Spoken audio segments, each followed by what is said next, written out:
Malam ini tema kita keluarga yang dirindukan oleh surga. Ya, keluarga itu terdiri dari 3 unsur, minimal 2, umumnya 3. Apa itu?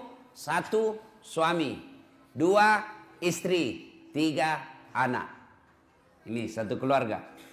Ya, nah, untuk dirindukan oleh surga, maka ketiga unsur ini harus melaksanakan tugasnya masing-masing. Surga dunia maupun surga akhirat. Adakah surga dunia? Ada. Ada surga akhirat? Ada. Kewajiban kita percaya rukun iman. Percaya kepada akhirat. Salah satu rukun iman yang 6 itu percaya kepada akhirat. Kalau orang tidak percaya kepada akhirat, maka dia akan melakukan apa saja semau-maunya. Nah, mari kita lihat. Untuk membentuk keluarga yang harmoni, yang dirindukan oleh surga, pertama, hati-hati milih pasangan. Hati-hati milih istri. Waspada milih suami. Bagaimana cara memilih istri? Bagaimana pedoman agama memilih suami? Kata Nabi, nikahilah seorang perempuan kalau dia perempuan. Nikahilah seorang lelaki kalau dia lelaki. Untuk apa? 4 hal. Jadi kalau dia laki-laki, nikahi perempuan karena 4 pertimbangan. Kalau dia perempuan, terima laki-laki karena 4 hal. Apa itu? Pertama kata Nabi, nikahilah dia dengan melihat 1, kecantikannya. Penting milih perempuan cantik. Penting milih laki-laki gagah. Kenapa? Karena hampir 24 jam di depanmu. Baru pulang kantor, dia lagi. Mau tidur kita, dia lagi di depan kita. Mau sarapan, ada lagi dia. Berarti kalau jelek, pasti cepat ganti casing. Iya toh? Maka penting cari perempuan cantik.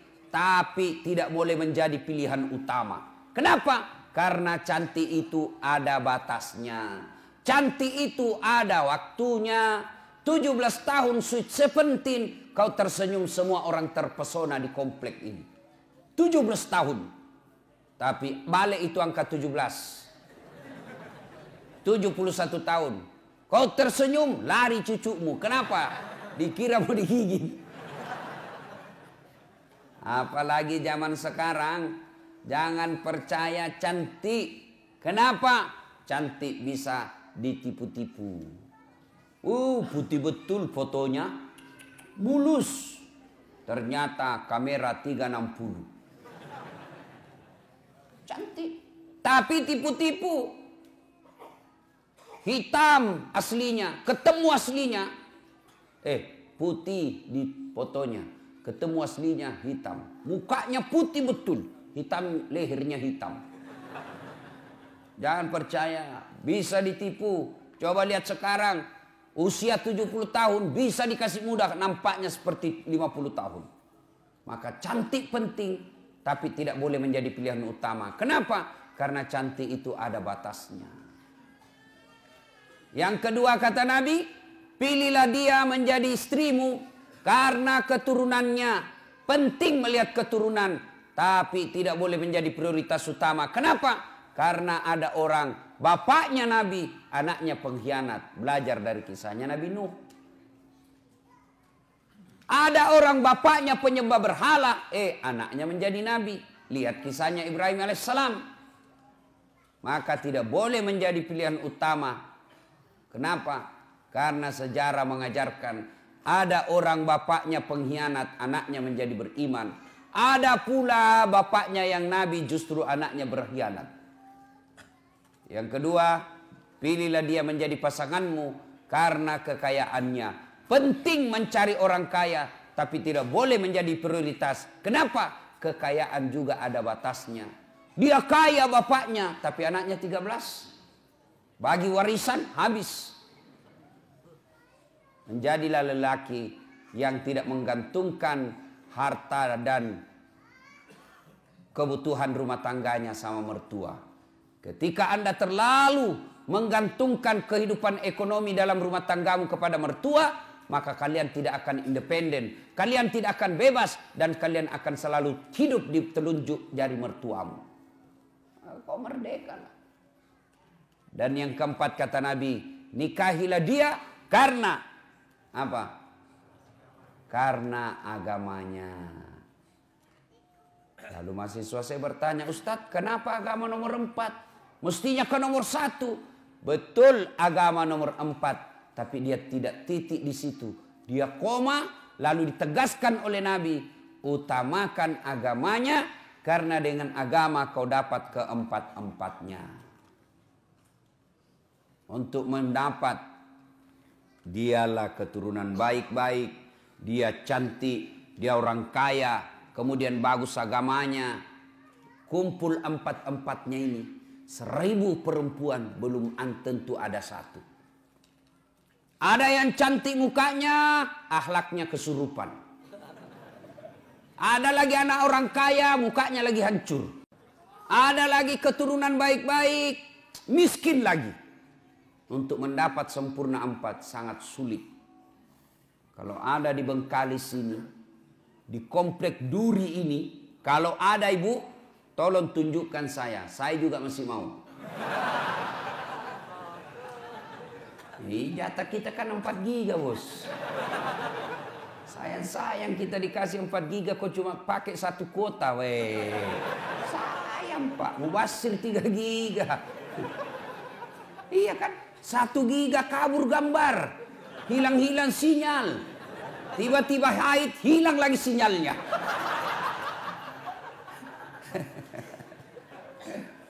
Nah itu dulu ya, agamanya baik-baik.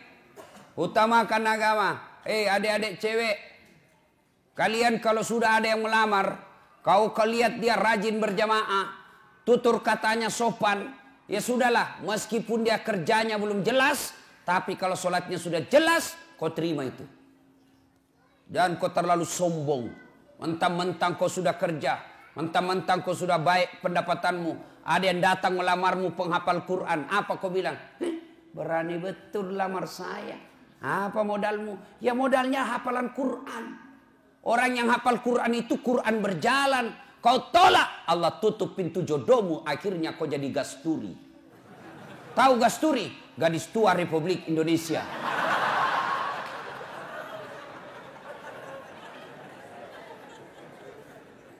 Bapak-bapak, nih bapak-bapak yang punya anak gadis, jika kalian menemukan lelaki yang akhlaknya baik, agamanya baik, kau terlalu takabur dan sombong kalau kau menolak orang-orang yang baik agamanya. Rezeki Allah yang ngatur. Jangan kau jadikan bahwa orang nanti bahagia dalam rumah tangga kalau banyak duitnya. Kalau duit yang membuat orang bahagia, semestinya tidak ada orang kaya yang berantakan keluarganya. Kalau gara-gara duit orang bahagia, mestinya tidak ada orang kaya yang bercerai. Tapi buktinya berapa banyak orang kaya akhirnya berujung perceraian. Kenapa? Karena dia tidak temukan kebahagiaan dalam duit. Saya bilang sama istriku, tidak usah kau cemas soal duit. Duit tidak kau bawa mati. Ngapain kau cemas soal duit? Duit kau tidak bawa mati. Langsung dia bilang membalik, langsung dia bilang, iya betul duit tidak dibawa mati. Tapi kalau tidak ada duit rasanya mau mati.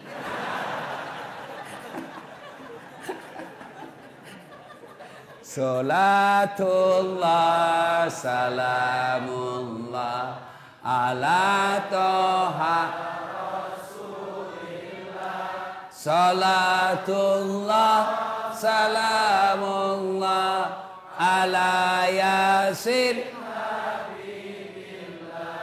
Alhamdulillah. Kalau mau keluarga bahagia yang dirindukan oleh surga, mulailah dari memilih pasangan. Keturunan baik-baik juga harus kita lihatnya, tapi tidak boleh menjadi prioritas dan menjadi ukuran yang mutlak. Tapi yang kata Nabi, utamakan agamanya. Kalau agamanya baik, meskipun mukanya tidak cantik, tapi akhlaknya yang baik, maka memperbaiki rasa wajah dilihat. Ya, yang paling sial, jelek, keturunan pencopet, akhlaknya hancur, miskin, tidak tahu pula ngaji. Nauzubillah min zalik. Mudah-mudahan tidak ada seperti itu jodoh kita. Pak, ya, kalau ada yang senang anak gadisnya, Pak, tanya agamanya baik atau tidak. Gimana cara melihatnya? Gampang. Gimana caranya? Ada anak kita yang senang, panggillah dia jam 5. Nah, kau datanglah jam 5 sore ya. Ya Om, datanglah di jam 5. Cerita, masuk maghrib, suruhlah azan. Kau azan nak, sudah masuk maghrib, mulai pucat itu.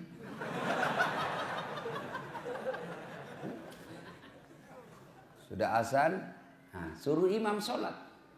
Nah, sekalian kau imam sholat maghrib. Sebentar lagi kau akan menjadi imam bagi anak saya. Saya kau mendengar, gimana kau imam? Kalau dia sudah jadi imam baca Al-Fatihah masih lancar. Begitu surah pendek, langsung dia ambil pilihan paling tepat. Kul huwallahu ahad. Sudah perlu mencurigakan itu, Pak. Sayang, seribu sayang, manusia akhir zaman sekarang. Kalau ada yang lamar anaknya, langsung dia tanya, di mana kerja? Ada mobilnya enggak? Sudah ada rumahnya? Tidak salah. Tapi semua yang Bapak tanyakan itu tidak ada gunanya ketika agamanya tidak beres. Saya ini hampir tiap hari orang curhat.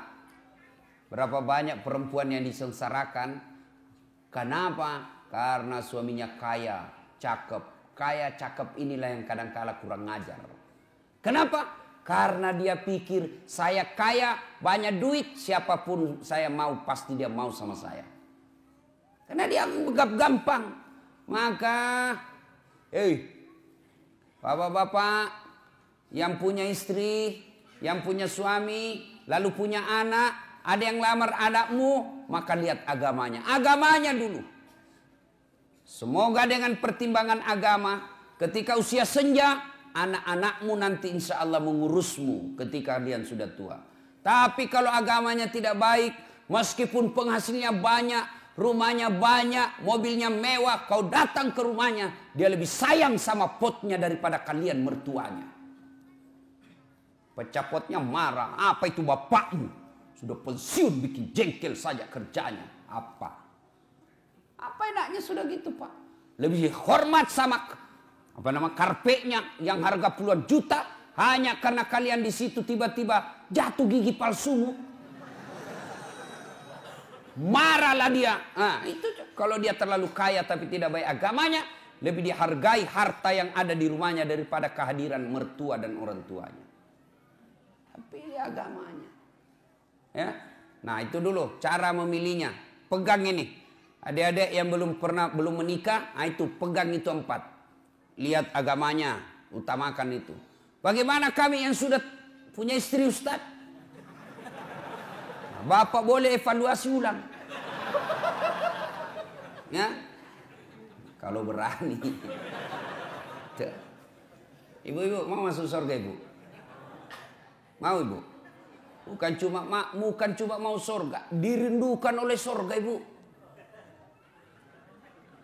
Mulai cemas ibu-ibu. Gimana caranya, Bu? Suruh suami kawin lagi. Oh, langsung dia bilang, banyak jalan menuju surga, Ustaz.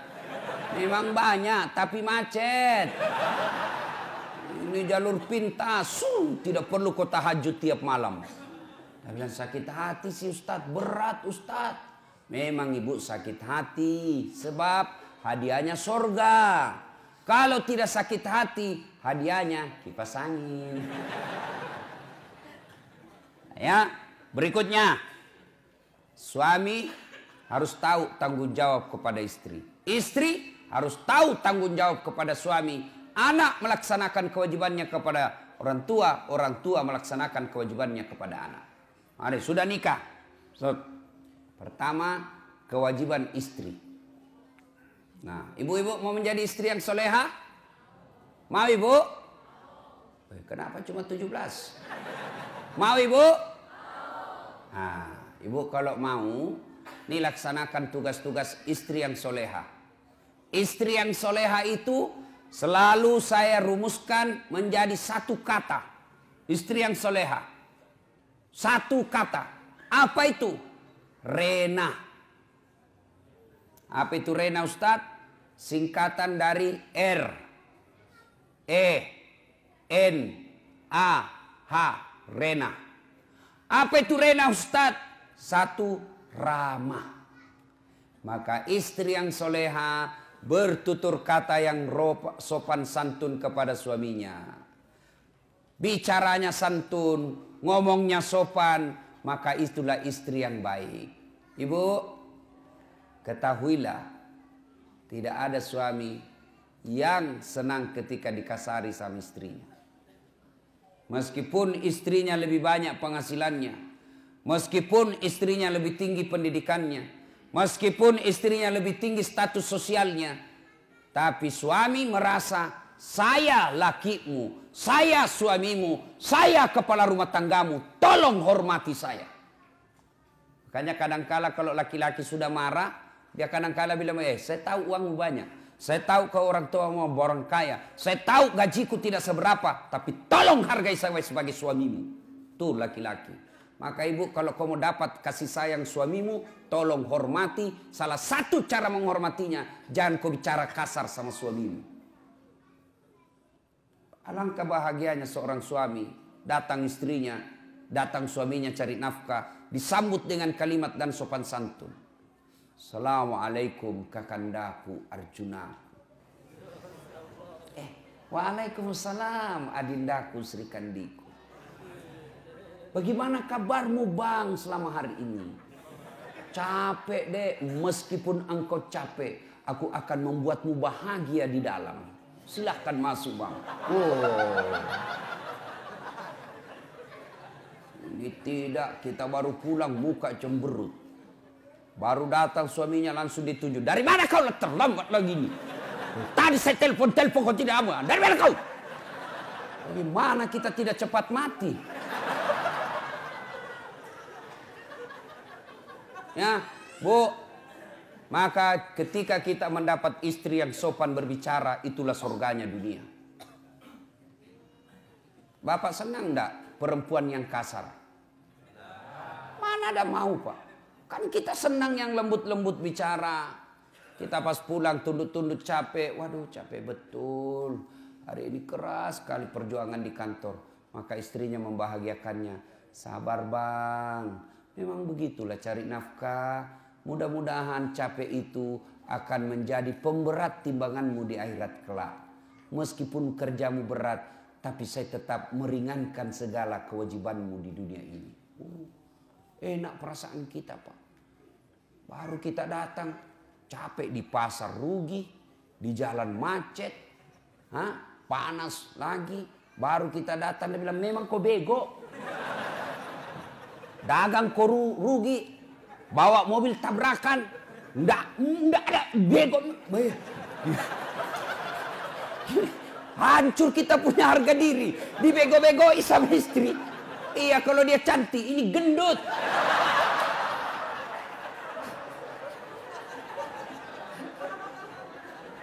Ya, R, ramah. Yang kedua, RE, apa itu? Elok. Istri yang soleha, maka dia berpenampilan cantik dan menarik di depan suaminya. Ayo, bayangkanlah istrimu masing-masing.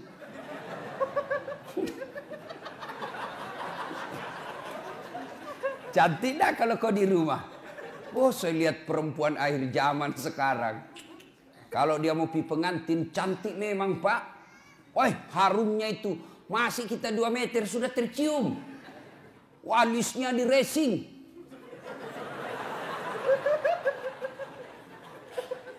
Gitu tuh. Saya lihat tuh di Facebook perempuan sekarang banyak yang palsu Pak. Alisnya tebal, palsu. Bibirnya merah, palsu. Pipinya kebiru-biruan, palsu.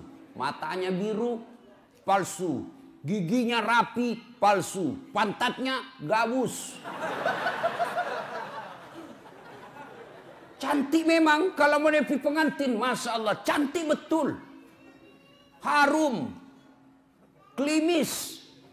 Tapi kalau mau tidur sama suaminya, la haula wala quwata illa billah.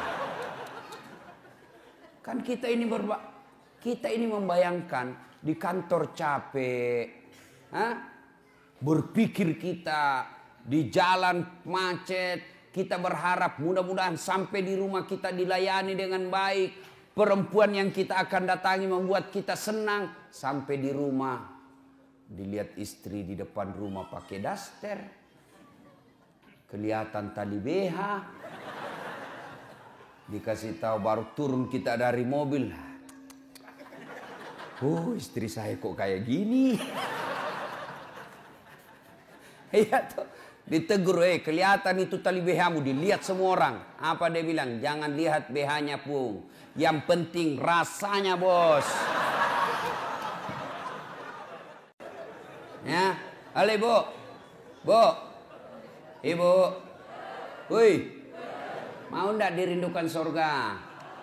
Maka ketika kau tidur berpakaianlah yang cantik. Itu dalam sebuah hadis Nabi jelaskan, malaikat mendoakan wanita, misalnya ibu dandan nih, dandan sebelum tidur, maka malaikat mendoakan sepanjang tidurnya ibu, ya Allah, rahmati wanita ini karena dia berdandan untuk menyenangkan hati suaminya. Itu didoakan sepanjang malam. Ayo ibu terpraktek sebentar. Mau tidur kau seksi sebentar. Kalau perlu pakai baju renang.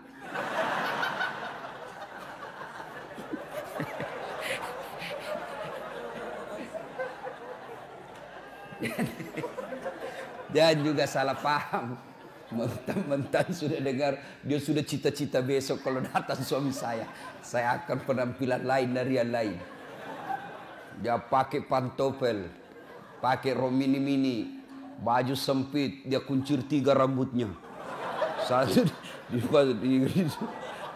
mau datang suaminya, astagfirullah, kesurupan istri. Ayo. Tapi wanita yang dandan untuk menyenangkan hati suaminya, itu ibadah. Bahkan wanita soleha itu kata Nabi, mereka yang ketika dipandang oleh suaminya, menyenangkan hati suaminya. Tapi sayang perempuan kita sekarang Pak, terbalik. Dia mau tidur seadanya. Begitu dia mau keluar rumah, mau menyenangkan hati suaminya orang. Berdandan, pakai baju baru. Siapa yang cicilkan baju ibu? Hah? Woi! Jangan ketawa, saya serius ini. Siapa yang cicilkan baju di rumah? Suami. Siapa yang belikan kalian baju? Suami. Lalu kenapa kalian ketika mau tidur kalian pakai seadanya? Ini wanita akhir zaman. Mau menyenangkan hati orang ketika mau pesta. Mau pergi arisan dia cantik. Mau pergi keluar cantik, tapi giliran mau tidur sama suaminya, pakaian seadanya. Bukan begitu yang diajarkan oleh Nabi. Pakailah. Pakai parfum ketika mau tidur. Pakai sikat gigi. Nggak ada parfum, kau cari itu pengharum ruangan.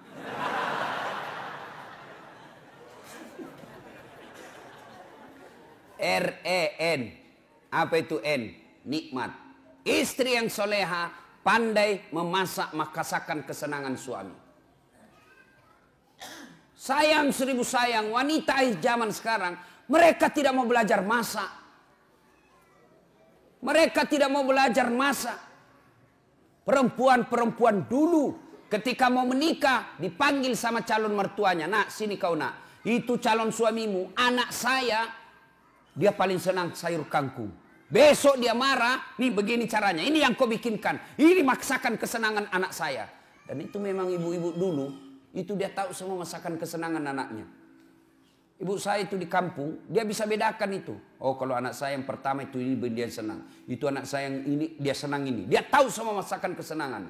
Maka istri yang baik, maka dia tahu masakan kesenangan suaminya. Tidak bisa tiap hari, ya sudahlah sekali sebulan.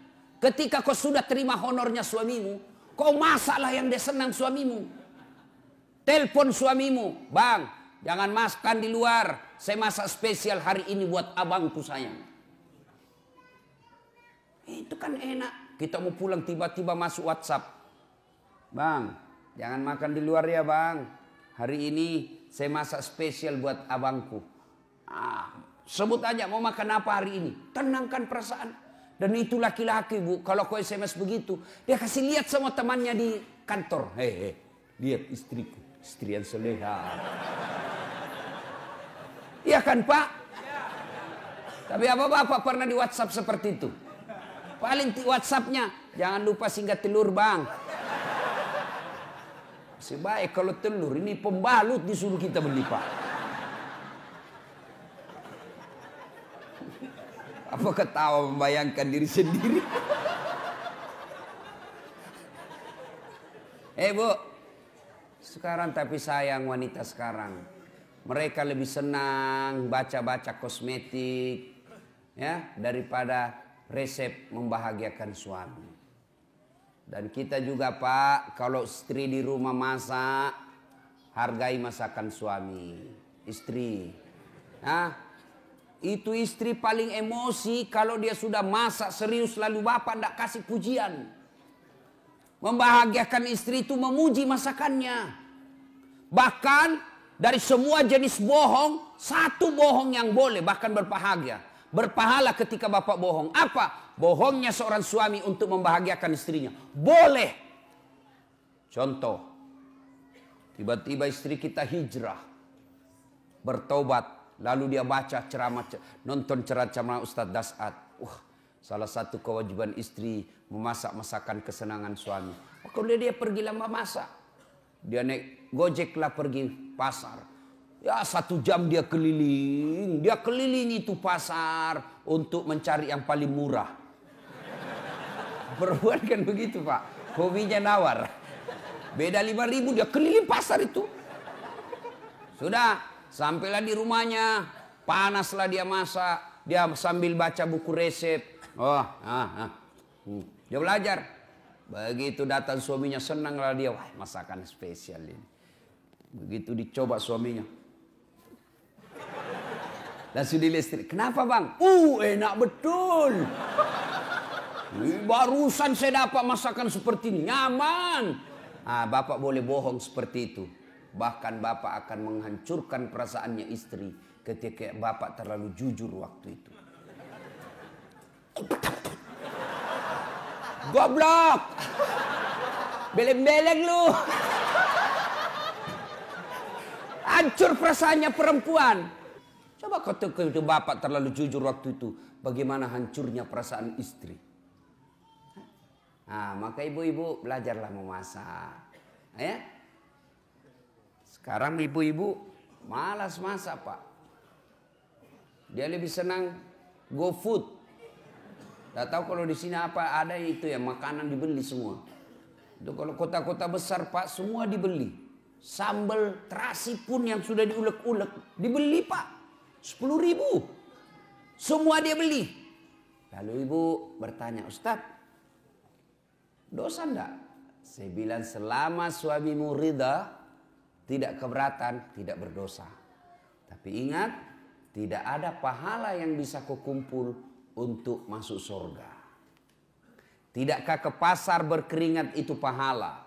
Tidakkah mengulek-ulek itu kalian capek pahala? Tidakkah anda ibu memasak itu pahala? Ketika proses itu tidak kita alami, proses membeli ke pasar, proses mengupas, proses memasak, proses menggoreng, tidak ada semua proses itu, maka tidak ada pahala yang kalian dapat. Dan ketika pahala anda tidak ada, maka apa harapanmu masuk ke dalam surga? Apakah orang masuk surga karena tidak punya dosa? Ibu-ibu, apakah orang masuk surga karena tidak punya dosa? Kalau orang masuk surga tidak punya dosa, maka tidak ada isinya surga kecuali Muhammad sallallahu alaihi wasallam. Hanya satu manusia yang tidak punya dosa, dialah baginda kita Muhammad sallallahu alaihi wasallam. Kalau kita ini muka-muka penuh dosa semua ini Pak. Lalu kenapa orang bisa masuk surga? Ketika ditimbang pahalamu dengan keburukanmu, timbang punya timbang, ternyata lebih banyak pahala kebaikanmu daripada dosamu, akhirnya kau masuk surga. Itu sebabnya. Maka ibu-ibu, memasak adalah pahala. maka mulai besok masaklah. Apa hebatnya kalau ibu memasak? Apa hebatnya kalau ibu-ibu memasak di rumah? Satu, jelas halalnya. Ibu masak jelas halalnya. Masakan di luar belum tentu halal. Ayam potong, hati-hati. Banyak ayam potong yang mungkin bangkai.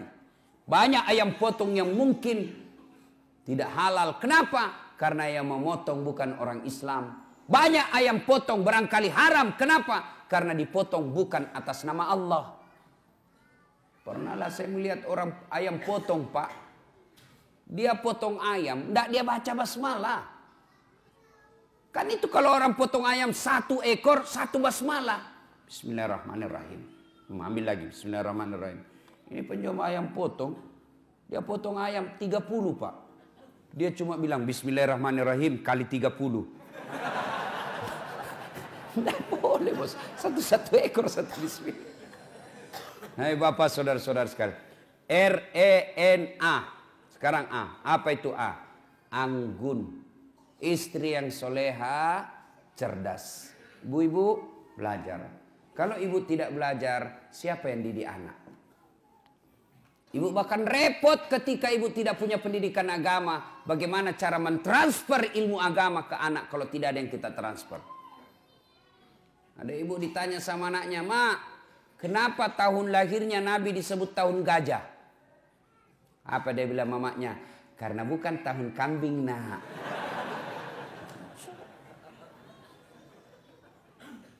Ilmu ibu untuk mendidik anak. Maka ibu-ibu sekolah kuliah tinggi-tinggi sebenarnya bukan sekedar untuk cari kerja. Ibu-ibu jadi dokter, jadi sarjana, jadi magister. Bukan sekedarnya untuk status sosial semata. Bukan untuk mempermudah dapat kerja. Tapi yang lebih utama, ilmu yang ibu dapat di kampus. Ilmu yang ibu dapat di uni perkuliahan. Tujuannya apa? Untuk mendidik anak-anak di rumah. Jangan lagi berkata, wah rugi saya sekolah tinggi-tinggi tidak jadi pegawai. Tidak ada ruginya menuntut ilmu. Ilmu yang kita dapatkan di bangku kuliah, insya Allah kita akan tiriskan ke anak-anak kita. Harus belajar. Ibu juga kalau tidak belajar, dibodoh-bodohi sama suami. Suaminya alasan rapat, ternyata pergi merapat. Itu kalau ibu beleng-beleng. Yang kelima, istri yang soleha punya sifat H. Apa itu H? Hemat, pandai, mengatur, memanajemen, mengelola keuangan keluarganya. Karena berapa banyak laki-laki akhirnya berurusan dengan aparat hukum dan dihina dan dipermalukan masuk penjara. Gara-gara apa? Istrinya tidak mensyukuri penghasilan suami. Apa kek kau sikat di kantor, Pak? Apa kek? Masa ini kita sudah 5 tahun menikah tidak pernah kau belikan saya emas? Manulah suaminya. Akhirnya apa? Menyalahgunakan jabatan. Ketangkap polisi. Gara-gara apa? Istrinya tidak mensyukuri apa yang Allah berikan kepadanya. Ibu. Ibu. Dengar ini. Semua laki-laki ingin membahagiakan istri. Semua kami laki-laki ingin memberikan apa yang diinginkan oleh istri. Belikan emas, belikan kamar yang baik, kasih sesuatu yang apa yang dia mau, kasih intan berlian. Tapi apa boleh buat? Rezeki dari Allah, bukan kita yang ngatur, tapi Allah. Sama jenis kerjaan kita, sama pekerjaan kita, sama kantor kita. Tapi demi Allah, rezeki kita masing-masing beda. Ada 3 kewajiban Allah. Ada 3 hak Allah yang tidak boleh dicampuri oleh manusia. Itu rahasia Allah. Itu menjadi hak prerogatif Allah. Tidak boleh manusia campuri. 3. Apa itu? Jodoh. Ini rahasia Allah. Biar kalian mau sekali, kalau bukan jodoh tidak jalan. Pacaran 11 tahun. Tidak jodoh, tidak masuk. Tapi kalau jodoh, baru kenal 2 bulan. Jodoh ditangkap hansip, kasih nikah. 2. Ajal. Kalau sudah tiba saatnya, tidak bisa diundur dan tidak bisa dimajukan. Itulah ajal. Yang ketiga, rezeki. Rezeki ini Allah yang ngatur. Bapak ibu tidak usah cemas. Allah yang tentukan rezeki kita. Maka ibu Berapa penghasilan suamimu? Selalulah ucapkan, Alhamdulillah. Bang, jangan menghalalkan segala cara bang. Saya istrimu, berapapun yang kau dapat, berapapun yang kau bawa ke rumah, saya ikhlas dan akan menerimanya dengan senang hati. Karena memang itulah rezeki yang Allah sudah tentukan untuk rumah tangga kita. Tenang kita suami. Nah, itulah jadi istri yang soleha. Ibu mau tahu lagi rahasia suami, supaya dia tidak marah. Selain hargai dia, jangan bicara kasar, urus anaknya dengan sebaik-baiknya. Karena itulah prestasi terbesarnya seorang suami, anak. Nah, bapak-bapak mau punya istri seperti yang saya jelaskan tadi? Mau? Mau? Nah, bapak juga harus jelaskan tugasnya sebagai suami. Apa tugas sebagai suami? Satu, mendidik. Didik istri kita, didik anak-anak kita. Gimana kita mau mendidik istri kalau kita sendiri tidak bisa memberikan teladan? Dan mendidik istri tidak sekedar mengharapkan apa yang didapat di bangku kuliah. Tapi mendidiknya harus kita memberikan contoh yang baik. Tidak mungkin istri kita bisa sholat subuh lebih awal kalau suaminya sendiri sudah jam 7 masih tidur. Tidak mungkin istri kita bisa berbicara yang santun kalau kita laki-laki setiap marah kasar ngomongnya.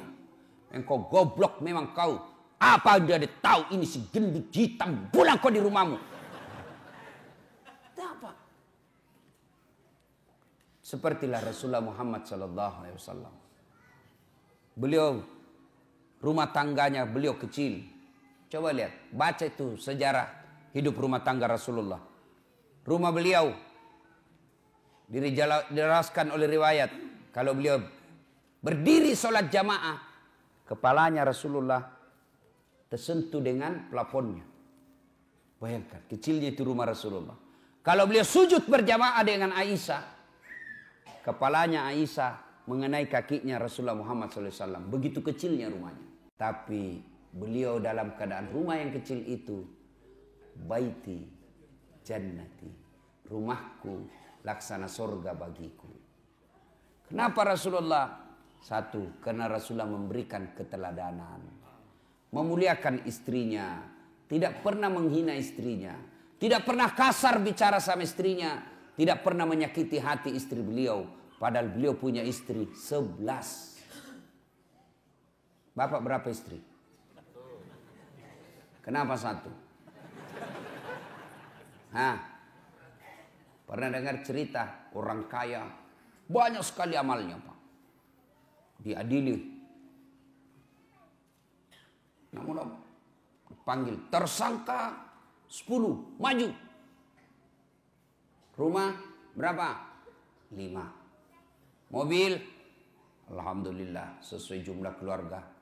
Anak saya 5, masing-masing saya belikan mobil, istri juga saya 7. Sedekah alhamdulillah saya membangun satu masjid. Orang-orang miskin saya bantu. Haji alhamdulillah 2 kali haji, umroh tiap tahun. Sholat, alhamdulillah 5 waktu saya tunaikan, sunnah-sunnah pun saya jalankan. Alhamdulillah. Wah, kau rupanya orang baik.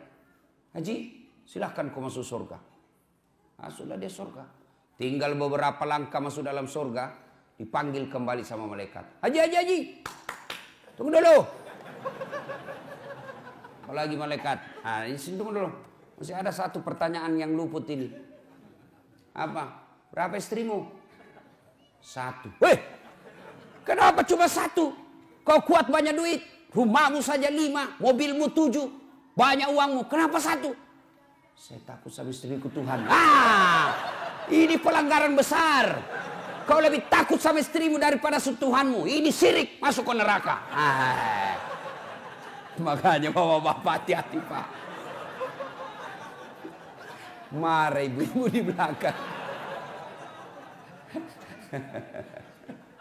Bapak saudara-saudara sekalian ya. Nah, kewajiban suami mendidik istri. Lihatlah Rasulullah. Rasulullah itu memberikan keteladanan. Lebih banyak memberi contoh daripada jangan ini, lakukan ini, lakukan ini. Tidak. Nabi mendidik istrinya dengan memberi contoh. Kalau bapak berkehendak istri rajin sholat, maka bapak beri contoh tidak pernah menelehkan sholatnya. Kalau bapak mau berharap istri sopan kepada bapak, maka bapak yang lebih utama dulu memberi contoh sopan kepada istri.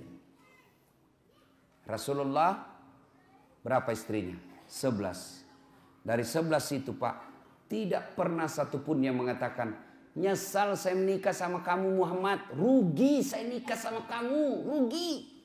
Tidak. Padahal bapak pun tahu 11. Bapak cuma satu punya istri, menderita lahir batin. Nabi lelaki romantis. Nabi baca itu buku Barsanji. Dijelaskan dalam kitab itu, Nabi sendiri yang jahit pakaiannya, Nabi sendiri yang sediakan sarapannya, Nabi sendiri yang bersihkan tempat tidurnya. Coba bayangkan, Nabi kekasih Allah, manusia paling mulia, yang namanya selalu digandengkan dengan namanya Allah, tidak malu cuci pakaiannya sendiri, menjahit bajunya, membersihkan tempat tidurnya. Mana ada laki-laki seperti itu di sini? Itu Nabi Pak. Kita mentang-mentang baru security, gengsi bersihkan tempat tidur. Tolong hargai saya security.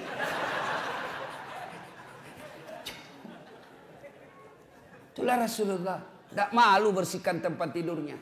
Coba. Mulai besok Pak, memperbaiki diri rumah tangga kita. Berikan contoh yang teladan yang baik. Jangan pernah kasar bicara sama istri. Nabi romantis. Begitu romantisnya Nabi. Masya Allah. Minum. Beliau kalau minum, setiap minum begini. Coba saya kasih contoh ya. Oh ini ada yang sudah terbuka. Misal Pak ya, beliau minum. Bismillahirrahmanirrahim. Dia kasih istrinya. Hebatnya lagi, bekas bibirnya istrinya yang diminum. Jadi beliau minum gini. Kasih lagi istri. Minum lagi setetuk, kasih lagi istri. Hebatnya bekas bibirnya istrinya. Coba kalau bapak minum bekas bibir istri. Kenapa bang? Bau betul mulutmu.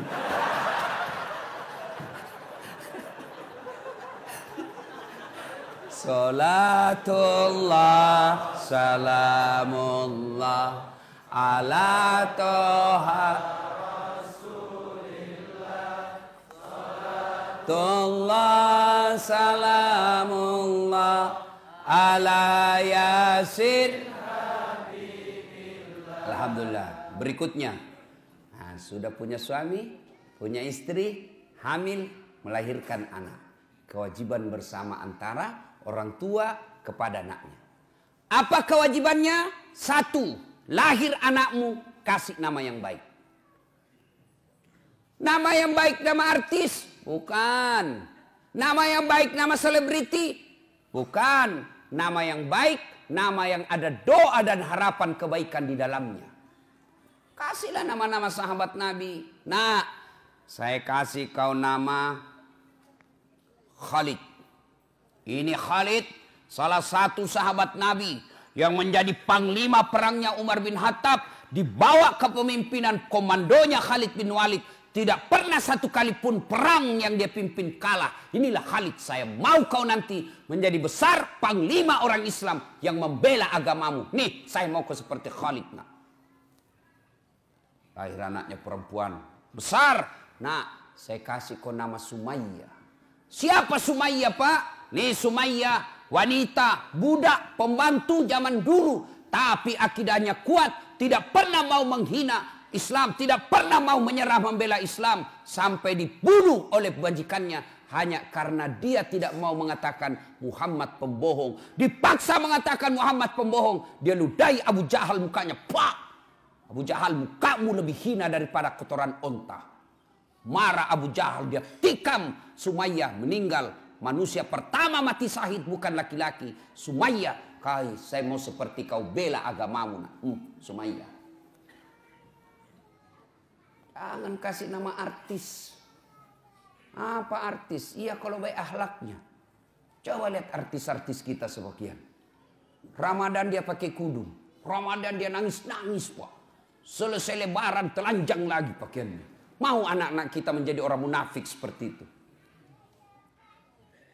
Saya mau kasih kau nama siapa, nak? Lionel Messi. Supaya kau jago main bola. Apa jago main bola? Sampai sekarang saja PSSI selalu ribut. Kasih nama-nama baik-baik, Pak. Jangan lagi berkata apa arti sebuah nama. Bayangkan seandainya tidak ada nama semua di sini, Pak. Terutama kalau pilih caleg. Gimana memilih caleg kalau tidak ada namanya? Pilih saya, siapa? Anu. Pilih saya, siapa? Anu. Ini repot, Pak. Nama adalah simbol dalam ilmu komunikasi. Begitu Bapak dengar nama Dasat Latif, pasti apa yang ada di benak Bapak? Oh, Ustaz beleng-beleng. Ya kan? Itu simbol. Simbol. Nama dalam Islam, nama adalah doa, nama adalah identitas. Coba. Saya kasih kau nama, nak. Mutmainnah. Apa artinya mutmainnah? Jiwa yang tenang. Maka setiap orang memanggilnya mutmainnah. Wahai kau jiwa yang tenang. Orang doakan. Kalian juga ini untuk saya ingat. Kalian yang punya nama Muhammad, jangan kau hina itu nama. Kalian yang punya nama Muhammad tapi sifatmu menghina Muhammad, kalian akan tanggung jawab nanti di akhirat. Marah itu yang menyandang nama Nabi. Dan ketika kalian cinta kepada Nabi, nama Muhammad jangan kalian tulis ringkas-ringkas. Namamu misalnya Faisal. Muhammad Faisal. Kau tulis M Faisal. Apa itu M? Makan. Mandi. Mencret. Jangan kau rungkas itu. Itu manusia mulia. Tulis panjang-panjang. Muhammad. Jangan kau tulis M Faisal. Lebih Faisalnya kau ringkas. Muhammad F. Jangan F Faisal. M Faisal. Lebih kau Muhammad F. Panjangin tulis itu. Manusia mulia itu. Jangan ringkas-ringkas nama. Penting jangan seperti mahasiswa saya. Dia tulis namanya. W. Taufik. W. Yang betul namamu itu tulis. Jangan kau ringkas-ringkas. Tulis itu. Tidak muat apa saya Ustaz. Tulis. Tidak muat. Weh, benar ternyata memang panjang, Pak. Apa itu W Taufik? W. Ternyata kepanjangannya wabillahi taufik wal hidayah. Assalamualaikum.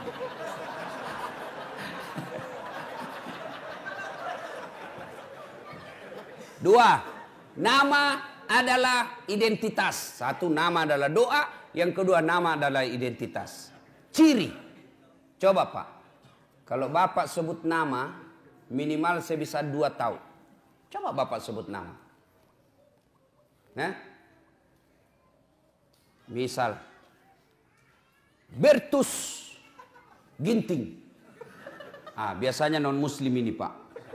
Iya toh? Iya. Dari nama saya bisa tahu. Muhammad Iqbal pasti Islam.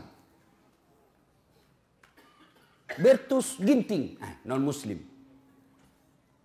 Yang kedua suku. Dari nama saya tahu sukunya ini siapa. Siapa namamu? Ambot Dalle. Bugis. Tidak mungkin Ambot Dalle Jawa. Tidak mungkin. Tidak mungkin. Paling kalau Jawa Margono, Jokowi. Jawa itu. Susilo Bambang Yudhoyono. Jawa Pak. Kalau Ambot Dalle Bugis. Tidak mungkin. Siapa namamu? Ambot Dalle. Suku Klaten. Tidak mungkin, Pak. Ya. Nah, kasih nama yang baik. Lahir anak, kasih nama yang baik. Yang kedua, kewajiban orang tua mendidiknya. Didik anak. Bagaimana cara mendidik anak? Silakan baca buku-buku riset. Tapi Bapak keliru dan sesat ketika Bapak mendidik anak meninggalkan Al-Quran. Allah mengabadikan satu surah. Untuk kita orang Islam, metode dan tata cara yang tepat dalam mendidik anak. Surah apa Ustadz? Ada yang tahu? Ada yang tahu? Coba saya kasih hadiah. Ayo, angkat tangan. Siapa yang tahu? Saya kasih hadiah. Siapa? Ayo, mana? Ayo. Anak muda. Siapa surah apa? Angkat tangan, sebut, naik ke sini. Nah, Bapak, surah ayat. Karena Bapak lupa ayatnya cuma 50, Bapak hadiah. Hadiah. Siapa yang tahu surah apa? Ya kan sudah ditahu surah Luqman. Ayat berapa? Ayo Bapak. Ayat 12 sampai? Pokoknya ayat 12 sampai dan seterusnya. Ini hadiahnya Pak. Coba Pak. Lain-lain itu rasanya uang Ustadz Pak. Ya. Tapi ada anak muda yang bisa? Ya, ada. Surah berapa? Luqman ayat 12 sampai? Kau bukalah. Supaya Bapak berhenti penasaran, buka nanti. Mulai dari surah Luqman ayat 12 dan seterusnya. Bagaimana Al-Quran mendidik anak? Di situ, ya bunayya la tusrik billah. Wahai anakku, jangan kau menserikatkan Allah. Itu dulu ajarkan anak-anak kita. Bagaimana cara mendidik anak yang masih kecil, usia 2 tahun, 3 tahun. Bagaimana cara mendidik anak? Biasanya anak-anak kita senang dengan lagu, maka perkenalkan agama tauhid dengan lagu-lagu. Dengan lagu apa? Lagunya Umi Rama. Katakan Tuhan itu satu. Itu lagunya Umi Rama. Kasih lagu-lagu yang islami. Topi saya bundar, bundar topi saya. Kalau tidak bundar, bukan topi saya. Ya pastilah karena kepala kita bundar. Gantilah itu lagu. Tuhan saya Allah, Allah Tuhan saya. Kalau bukan Allah, bukan Tuhan saya. Itu akidah. Banyak Tuhan. Ada Tuhan Siddhartha Gautama, ada Tuhan Sang Buddha, ada Tuhan Yesus Kristus. Tapi kita orang Islam, Tuhan kita Allah. Tuhan yang saya sebut tadi bukan Tuhan orang Islam. Tuhan kita Allah. Siapa itu Allah? Pencipta alam semesta. Jelas. Ibu-ibu dulu kan bagus-bagus lagunya mendidik anak. Masuk bulan Maulid seperti ini, dia lagu-lagu Maulid. Pada zaman dahulu kala, pada zaman jahiliyah, lahirlah seorang Rasul yang terakhir dan mulia. Anaknya bertanya, siapa ya mak? Nabi terakhir mak. Dan lanjut laginya, Nabi Muhammad namanya. Terus siapa nama ibunya mak? Siti Aminah ibunya. Bapaknya siapa mak? Abdullah nama ayahnya. Di mana tinggal? Di Dumai atau Bangkalis? Madinah tempat tinggalnya. Oh gitu ya mak. Terus gimana lagi dong mak? Setelah dewasa diangkat menjadi rasul. Siapa yang angkat mak? Vice President atau security? Oleh Allah yang kuasa. Allah itu siapa mak? Pencipta alam semesta. Itu dulu tuh ibu-ibu dulu. Masuk lagi bulan Rajab, bulan Isra Mi'raj, lagu lagi. 27 Rajab Nabi Muhammad diisrakan dari Masjidil Haram ke Masjidil Aqsa. Tuh ibu-ibu lagu dulu. Begitu suaminya sakit-sakit dan tua-tua, dibelai-belai rambutnya sambil menyanyi lagi. Bila Israel.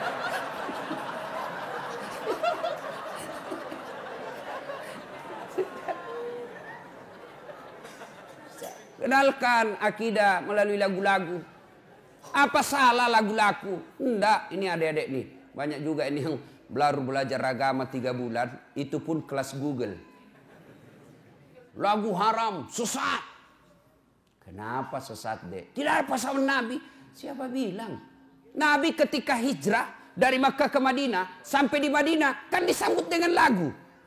Tala al-badru alaina min saniyatil wada. Itu kan lagu.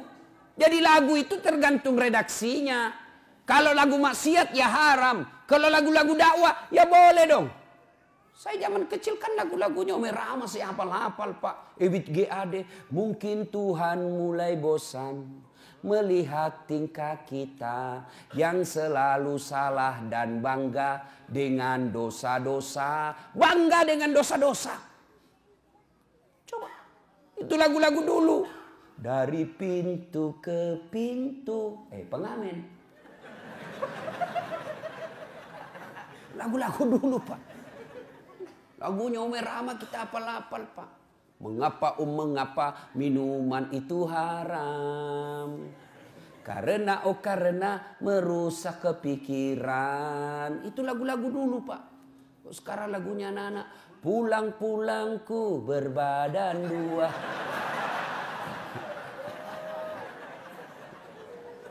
Ya, Bapak saudara-saudara sekalian.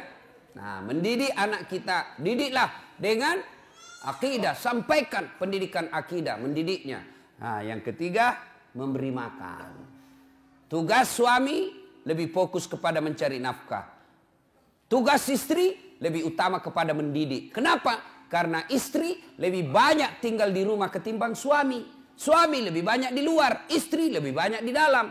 Apa tidak boleh istri cari nafkah? Boleh, tapi tujuan utamamu, tugas utamamu adalah mendidik anak. Tugas utama laki-laki cari nafkah. Karena cari nafkah lebih banyak di luar, maka tanggung jawab lebih utama mendidik anak kepada istri. Maka prestasi istri bukan menjadi ketua partai.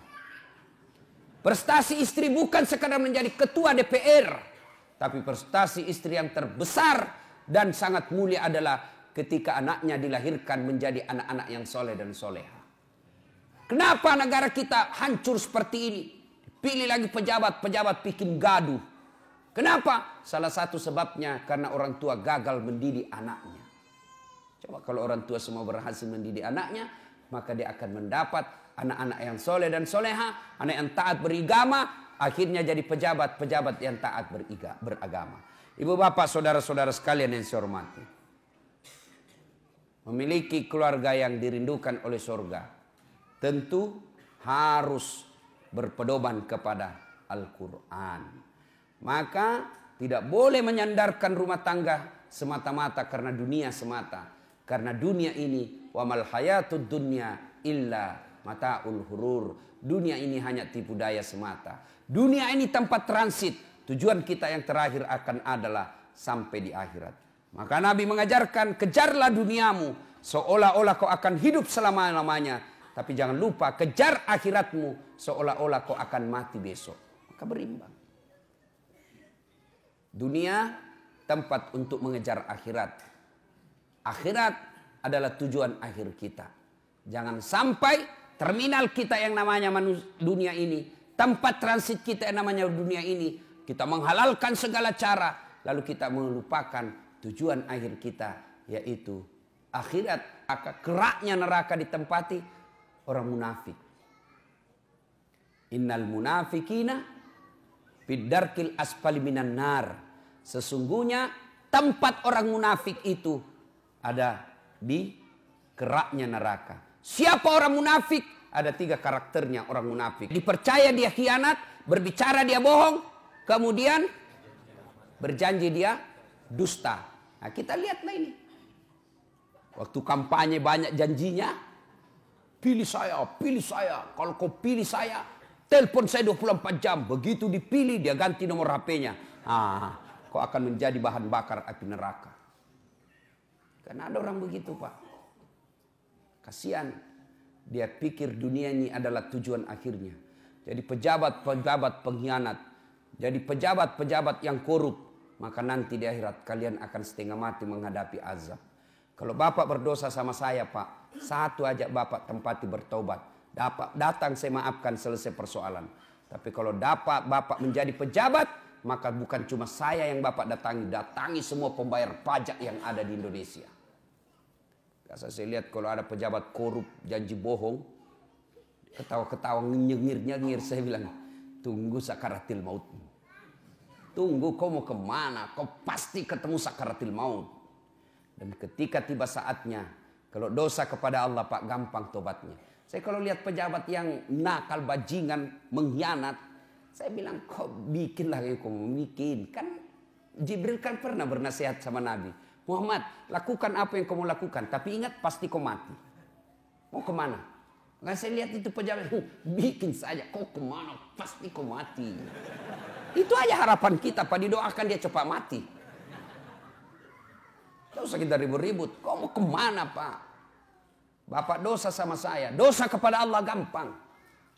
Andai saja boleh kau memilih dosa. Dosa kepada Allah dengan dosa kepada tetanggamu. Dosa kepada rakyatmu. Lebih kau dosa kepada Allah. Kenapa? Dosa kepada Allah gampang tobatnya. Dosa kepada manusia susah tobatnya. Dosa kepada Allah. Menyesal, mengakui, tidak ulang, ganti dengan kebaikan, selesai urusannya. Tapi kalau sama manusia, Bapak harus datang minta maaf sama yang Bapak pernah sakiti.